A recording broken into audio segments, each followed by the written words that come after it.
وجود باری تعالیٰ، عقیدہ توحید اور عقیدہ توحید کے ضروری متعلقات، ٹھیک، ان چیزوں کا بیان پہلی جلد میں آپ کو ملے گا۔ اچھا، 400 صفحات پر تو فہرست آ گئی، وہ بھی پہلی جلد میں شامل ہے، اور اس کے بعد جو بقیہ صفحات اس کے بچتے ہیں اس کے اندر جو مین سبجیکٹس جن کو ڈسکس کیا گیا ہے، جس کی فہرست ہے، جس پر قرآنی معلومات دی گئی ہیں، وہ کیا ہے؟ ایمان باللہ ہے، ایمان باللہ، وجود باری تعالیٰ ہے، وجود باری تعالیٰ، عقیدہ توحید اور اس عقیدہ کے توحید ضروری متعلقات، اور اس کے ضروری یہ مطابق، پہلی جلد کے صرف ایک لائن کو پڑھنے سے اندازہ ہو جاتا ہے کہ اس جلد میں کیا ہے۔ ٹھیک ہے، یعنی توحید اور اللہ تعالیٰ کی شان کے بارے میں جو پڑھنا چاہیں وہ اس پہلی جلد میں مل جائے گا، گا۔ اس کو یعنی 8 جلدوں کو کھنگالنے کی ضرورت نہیں ہے۔ اگر اس کا موضوع توحید سے ریلیٹڈ ہے، وجود باری تعالیٰ پر ہے، ایمان باللہ سے ریلیٹڈ ہے، تو صرف پہلی جلد کی فہرست کو اس کو دیکھنا پڑے گا۔ اسی طرح دوسری جلد میں جب ہم جائیں گے، اس میں شرک ہے اور اس کا بطلان، ایمان بالرسالت، ایمان بالکتب، ایمان بالملائکہ، ایمان بالقدر، ایمان بالآخرت، ٹھیک ہے، گویا ایمانیات کی جتنی جزیات ہیں وہ ساری کی ساری اس دوسری کتاب دوسری جلد میں آ جاتی ہے۔ ٹھیک ہے، ایمان بالرسالت آپ نے بتایا، اس میں وہ ایمان بالقدر ہے، ایمان بالآخرت ہے، ایمان بالکتب ہے، کتب ہے، تو ایمان بالملائکہ ہے، ملائکہ کا ہو گویا جائے گا، ایمان ٹھیک ہے، کے سارے اجزاء وہ اس ٹھیک، دوسری جلد میں آ دوسری جاتے ہیں۔ جلد میں آ جاتا ہے۔ اب اگر کوئی شخص دیکھے نا ایمان بالرسالت پر پڑھنا چاہتا ہے تو اس کو باقی جلدوں میں جانے کی ضرورت ہی نہیں، ٹھیک ہے، اس کو تو فقط یہیں سے پتہ چل جائے گا کہ میرا سبجیکٹ اس قرآنی انسائیکلوپیڈیا کی دوسری جلد میں، ٹھیک ہے، وہیں سے ایمان بالقدر پر پڑھنا ہے، دوسری جلد کھولنی پڑے گی، ایمان بالآخرت پر پڑھنا ہے، دوسری جلد کھولنا پڑے، بڑی آسانی سے یہاں پہنچ سکتا ہے۔ پھر اسی طرح تیسری جلد، اس کے مضامین کیا ہے؟ احوال قیامت، عبادات، معاملات، حقوق و فرائض، سائنس اور ٹیکنالوجی، اچھا، ان موضوعات پر تیسری جلد میں بات کی گئی، ٹھیک ہے، یعنی قیامت کے احوال، کہ قیامت والے دن کیا ہوگا، اس میں کیا کیا واقعات ہوں گے، اس کا ذکر قرآن میں کہاں کہاں آتا ہے، وہ سارا آپ کو تیسری جلد میں مل جائے گا۔ عبادات پر آپ پڑھنا چاہتے ہیں، نماز کیا ہے، زکوٰۃ کیا ہے، روزہ کیا ہے، حج کیا ہے، ان سارے معاملات کا ذکر تیسری جلد میں آپ کو ملے گا۔ معاملات، ایک دوسرے سے ڈیلنگ، پھر اس کی تفصیلات ساری آگے فہرست میں آپ کو مل جائیں گی۔ حقوق و فرائض، کہ ہمارے حقوق کیا ہیں اور ہمارے فرائض کیا ہیں۔ اگر آپ کا موضوع حقوق و فرائض سے متعلق ہے تو اس شخص کو باقی جلدوں کو ٹچ کرنے کی ضرورت ہی نہیں ہے، جسٹ یہی آپ صرف عنوانات دیکھیں گے تو آپ کو پتہ چل جائے گا کہ میرا موضوع کس جلد میں موجود ہے۔ ٹھیک ہے، سائنس اور ٹیکنالوجی سے ریلیٹڈ ہے تو وہ بھی تیسری جلد میں ہے۔ پھر چوتھی جلد کے موضوعات بتا دیے گئے ہیں کہ اس میں امن و محبت، عدم تشدد، غیر مسلموں سے حسن سلوک اور قصص الانبیاء، یہ موضوعات اس چوتھی جلد کے اندر ہیں۔ دیکھیں نا، انبیاء کے قصص پر آپ پڑھنا چاہتے ہیں تو جب آپ کو پتہ چل گیا، یہیں شروع میں دیکھنے تھے کہ میرا موضوع چوتھی جلد میں ہے، تو باقی جلدوں کو دیکھنے کی آپ کو ضرورت ہی نہیں رہے گی، ڈائریکٹ آپ وہاں چلے جائیں گے، پھر اس کی فہرست دیکھ لیں گے کہ کس نبی کا قصہ آپ پڑھنا چاہ رہے ہیں، کس کی سٹوری دیکھنی ہے، وہ آپ کو فہرست میں مل جائے گا۔ اسی طرح پانچویں جلد ہے، پانچویں جلد میں حکومتی اور سیاسی نظام، نظام عدل، اقتصادیات، جہادیات، غزوات، اور پھر ابجدی اشاریہ، کہ اگر آپ اپنے کسی لفظ کی شکل میں کوئی اپنا عنوان ڈھونڈنا چاہتے ہیں کہ قرآن اس پر کیا کہتا ہے، ایون کہ آپ نے دیکھنا ہے چیونٹی کے موضوع پر قرآن کیا کہتا ہے، بکری کے موضوع پر کیا کہتا ہے، بھیڑ کا ذکر قرآن پاک میں کہاں ہے، اونٹ کا ذکر قرآن پاک میں کہاں ہے، تو اگر اتنا بھی تلاش کرنا ہو تو اس پر جو ابجدی اشاریہ ہے وہ پانچویں جلد کے آخر پر دے دیا گیا۔ تو یہ تو 5 جلدوں کے مشمولات کا ذکر آ گیا کہ اگر آپ نے ان موضوعات کو اگر دیکھ لیں کہ میرا موضوع ان کیٹیگری میں سے کس کیٹیگری میں فال کرتا ہے، تو آپ وہاں پر اس جلد کو لے لیں، آپ کو وہاں پر وہ اپنا موضوع مل جائے گا، اس کی فہرست کو دیکھ لیں اور اس فہرست کے مطابق آپ ڈائریکٹ اپنے موضوع پر پہنچ جائیں گے، اور فہرست ساری ایک ہی جگہ پر پہلی جلد میں دے دی، پہلی جلد میں آ گئی۔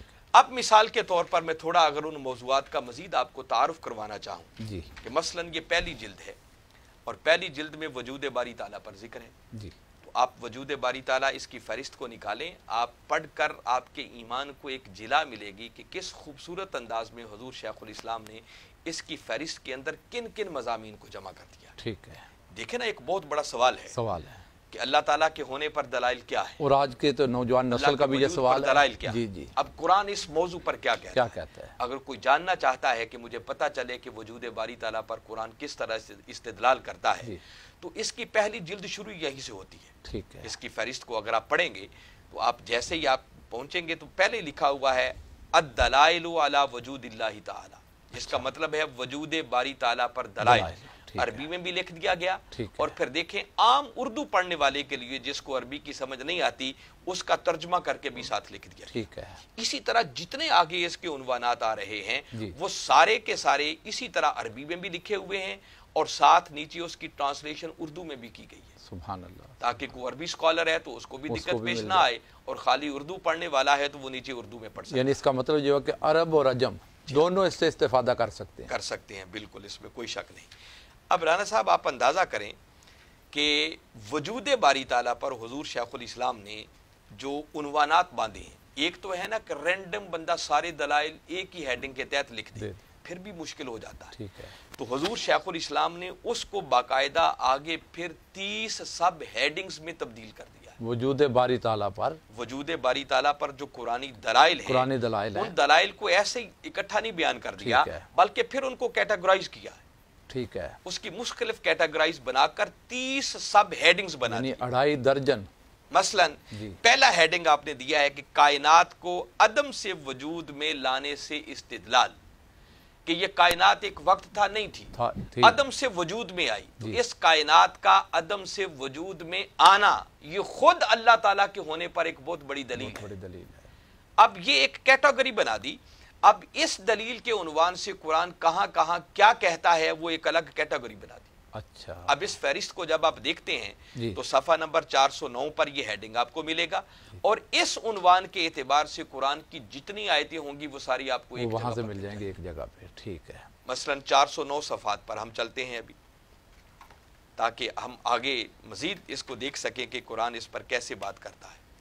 تو یہ اس وقت میرے سامنے 409 صفحہ آ گیا ہے۔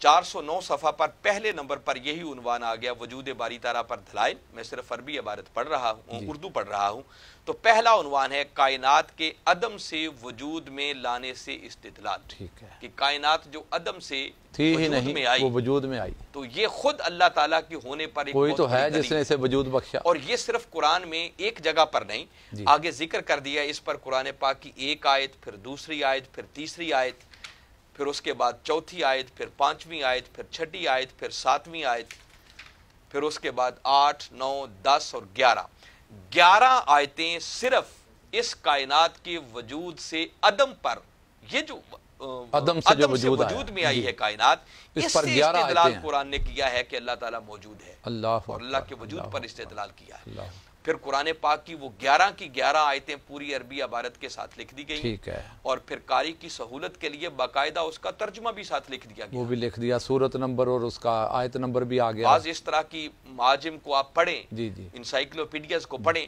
تو اس میں اشارتاً صرف اشارہ قرآن کی 2 آیت کا لفظ نمبر ہوں دے گے۔ دیا جاتا ہے ٹھیک ہے، کہ یہ فلاں صورت ہے، فلاں آیت ہے، بس۔ جی پھر اس کے بعد آپ قرآن پاک اٹھائیں، قرآن کو کھولیں، پھر آیت پوری کھولیں تو پھر آپ کو ملتا ہے۔ نہیں، ایسا نہیں اس کیا، پر آیت بھی یہیں سے مل پوری جائے آیت گی کریمہ لکھ دی، اور اس کا ترجمہ بھی مل پوری جائے گا۔ آیت کریمہ کا ترجمہ بھی ساتھ لکھ دیا۔ سبحان اللہ، ایک ہی جگہ پر گویا آپ کو سب کچھ سب کچھ مل مل جائے گا۔ تو آپ اندازہ کریں کتنی کمپریہنسو چیز ہے۔ میں اللہ بتا رہا ہوں اکبر۔ کہ صرف وجود باری تعالیٰ پر دلائل، دلائل، اس کے 30 سب ہیڈنگز، اور ہر ہیڈنگ کے ذریعے پھر آگے درجنوں آیات کہ قرآن اس پہلو کے اعتبار سے کیا کہتا ہے۔ اب دوسرا عنوان ہے جی۔ کائنات کی با مقصد تخلیق سے استدلال، وجود باری وہ تعالیٰ تھا پر عدم سے وجود میں لانا، عدم سے وجود اور میں اب لانا۔ ہے کائنات کی بامقصد تخلیق سے۔ اللہ تعالیٰ نے اس کائنات کو ایسے بغیر ایسے ہی نہیں کسی بنا مقصد کے تخلیق نہیں کر دیا، کسی مقصد کے تحت کیا ہے۔ تو اگر مقصد کے تحت اس کی تخلیق ہوئی ہے تو یقیناً کوئی نہ کوئی اس کا تخلیق کرنے والا وہ پیچھے خالق موجود بھی ہے اس کا، ٹھیک بات، جس کی پوری پلاننگ ہے۔ پلاننگ۔ تو اللہ تعالیٰ کے وجود پر یہ بہت بڑی دلیل ہے، اور اس اعتبار سے قرآن کہاں کہاں کیا کہتا ہے۔ حضور شیخ الاسلام نے پھر اس عنوان کے تحت 10 قرآن پاک کی آیتیں دے دی، عربی عبارات بھی موجود ہیں اور ان کا ترجمہ بھی سامنے موجود ہے۔ واہ واہ واہ، یعنی ایک ایک ٹاپک پہ درجن درجن آیات ہیں۔ پھر تیسرا ہیڈنگ ہے تسخیر کائنات سے استدلال۔ ٹھیک، اب یہ الگ ایک پورا عنوان، اور اس عنوان کے تحت حضور شیخ الاسلام نے پھر 6 آیات قرآن پاک کی دی کہ 6 مقامات پر وہ قرآن کی پوری آیات لکھی ہوئی ہیں اور ان کے ترجمے لکھے ہوئے۔ پھر اس کے بعد اگلا ہیڈنگ ہے 6 مدتوں یا مرحلوں میں زمین و آسمان کی تخلیق سے استدلال، کہ قرآن پاک کو اللہ رب العزت نے 6 مدتوں میں پیدا کیا، 6 مختلف مرحلوں میں اس کائنات کو تخلیق کیا۔ جیسے قرآن پاک میں فرمایا ان ربکم اللہ الذی خلق السماوات والارض فی 6 ایام، 6 مختلف ایام میں، 6 مختلف مدتوں میں، 6 مختلف مرحلوں میں۔ تو یہ جو مرحلہ وار کائنات کی تخلیق ہوئی، دیکھیں نا، اگر اس کے تخلیق کرنے والا کوئی نہ ہوتا، پیچھے کوئی وجود کار فرما نہ ہوتا اور ایسے ہی رینڈم آ چکی ہوتی، تو پھر ایسے بھی ہنگم مار سے وجود میں آ جاتی۔ نہیں، باقاعدہ 6 مرحلوں کے اندر اس کائنات کی تخلیق ہوئی ہے۔ بالکل ٹھیک۔ تو ان چیزوں کا ذکر کیا، اس کے ساتھ ہی میرا خیال یہ عقدہ بھی حل ہو جاتا ہے جو پرانے ترجمے پڑھتے تھے نا جی 6 دنوں میں، تو بندہ سوچتا تھا یہ 6 دنوں کی کیا حکمت ہے، تو حضور شیخ الاسلام نے یہ بھی آسان کر دیا۔ آگے ترجمے کو پڑھے تو بات مزید آسان ہو جاتی ہے۔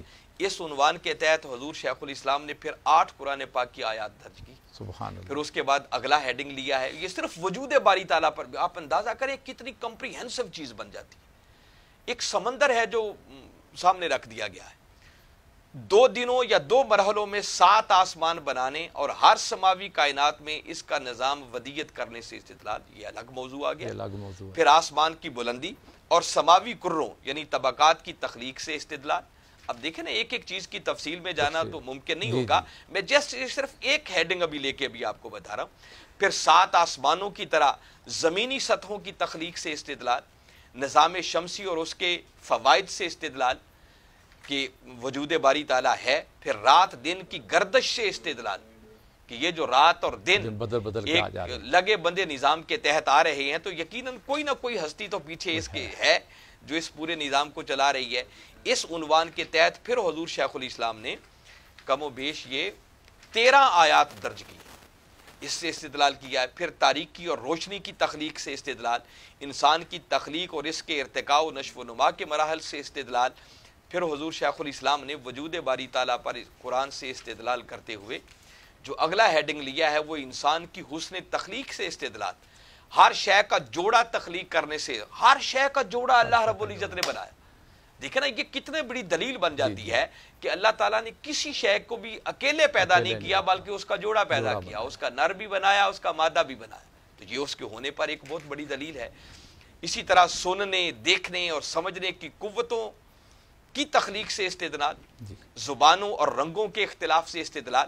الغرض میں بتا رہا ہوں کہ صرف 30 سب ہیڈنگز ایسے ہیں کہ جن کے ذریعے وجود باری تعالیٰ پر قرآن کیا کہتا ہے وہ آپ اپنے عنوان کے تحت تلاش کر سکتے ہیں۔ رانا صاحب بہت شکریہ آپ کا، آپ سے بڑی ہی آسانی کے ساتھ ہمیں قرآن انسائکلوپیڈیا سے رہنمائی لینے کے طریقے مل رہے ہیں۔ انشاءاللہ آپ سے استفادہ کرتے رہیں گے، ہمارے ناظرین آپ سے فائدہ اٹھاتے رہیں گے، دامن وقت کے ہاتھوں مجبور ہیں۔ اور آپ جب یہ سب ہیڈنگز پڑھ رہے تھے، حضور شیخ الاسلام نے جو وجود باری تعالیٰ پر قرآنی دلائل دی ہیں، میں سوچ رہا تھا کہ اگر کوئی زندگی میں انسان ایک انسائکلوپیڈیا ہی لکھ دے تو وہ بھی لوگوں پر احسان اور بہت بڑا علمی کام۔